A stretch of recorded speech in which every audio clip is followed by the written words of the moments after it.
নমস্কার বন্ধুরা, বাঙালি রান্নাঘরে সবাইকে স্বাগত। সকলের অত্যন্ত প্রিয় একটা স্ন্যাক্সের রেসিপি নিয়ে চলে এসেছি। আজকে আমি বানাবো চিকেন পকোড়া। বাচ্চা থেকে বড় সকলের অত্যন্ত প্রিয় এই চিকেন পকোড়া। চলুন তাহলে রেসিপিটি শুরু করি। এখানে আমি 200 গ্রাম চিকেন নিয়ে নিয়েছি। চিকেনের সাইজটা দেখতেই পাচ্ছ, আমি মিডিয়াম সাইজ করে নিয়েছি।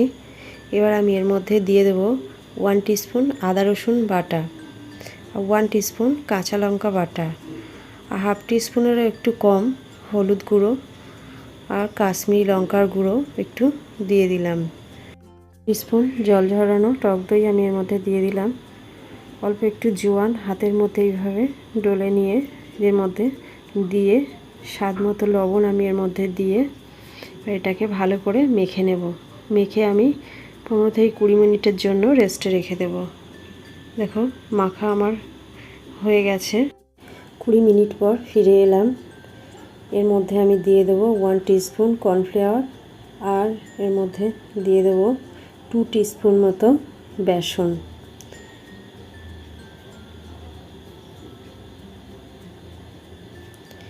দিয়ে আমি এটাকে ভালো করে মেখে নেব। দেখো মাখা আমার হয়ে গেছে।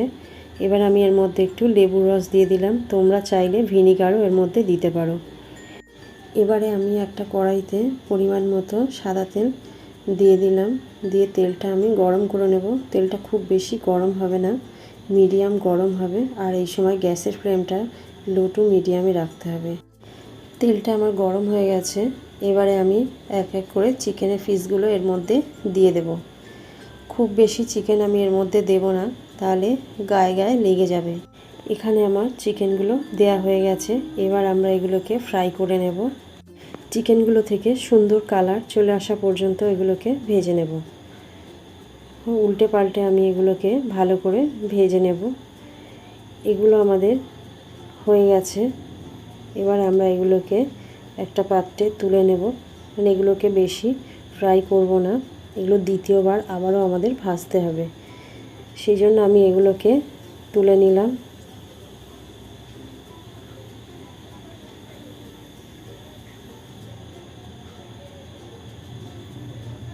সবগুলো চিকেন আমার ভাজা হয়ে গেছে।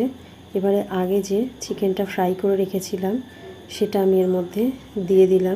এবারে আমরা গ্যাসের ফ্লেমটা হাইতে দিয়ে পকোড়াগুলো ভেজে নেব। 1 থেকে 1.5 মিনিট ভেজে নিলেই পকোড়া রেডি। এভাবে চিকেনগুলো ভাজলে উপরটা ক্রিসপি হবে আর ভিতরটা জুসি হবে, খেতেও খুব টেস্টি হবে। দেখো এগুলো আমার হয়ে গেছে। এবার আমি এগুলোকে তুলে নেব। রেসিপিটি আমার হয়ে গেছে। রেসিপিটি বাড়িতে বানিয়ে কেমন লাগলো কমেন্টে জানাতে ভুলবেন না। রেসিপিটি ভালো লাগলে লাইক করবেন, কমেন্ট করবেন, শেয়ার করবেন। আর চ্যানেলে যদি নতুন হয়ে থাকেন সাবস্ক্রাইব করবেন। দেখা হচ্ছে পরের ভিডিওতে।